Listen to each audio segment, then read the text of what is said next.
السلام علیکم ورحمۃ اللہ وبرکاتہ۔ میں حافظ رضوی اور ہمارا جو یہ قافلہ ہے نا اب یہاں پر دادا دربار کے قریب جو ہے اب یہ ٹھہر گیا ہے اور انشاءاللہ صبح 5 بجے جو ہے یہاں سے روانگی ہوگی۔ اور یہ جو انہوں نے ہم پر شیل برسائی یہ آپ دیکھ رہے ہیں، یہ آپ دیکھ رہے ہیں بھائی دکھا رہے ہیں آپ کو، یہ کافی تعداد کے اندر یہ آپ نیچے دیکھ رہے ہیں اور یہ بیگ کے اندر بھی کافی ہیں، رہنے دے اندر ہی رہنے دے، یہ بیگ کے اندر بھی کافی ہیں۔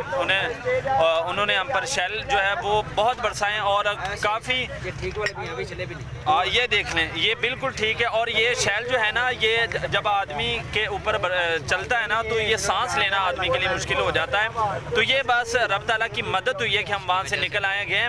اب 3 ہماری جو شہادتیں نا اس کی وجہ سے ہو گئی ہیں، باقی انشاءاللہ صبح کو قافلہ ہمارا یہاں سے روانہ ہونا ہے اور پھر انشاءاللہ جو ہی کوئی لیٹسٹ اپڈیٹ آئے گی نا اور قائدین سے کوئی بھی پیغام آئے گا تو وہ بھی آپ کے ساتھ شیئر کیا جائے گا۔ لبیک لبیک لبیک یا رسول اللہ، تاجدار ختم نبوت، زندہ باد زندہ باد۔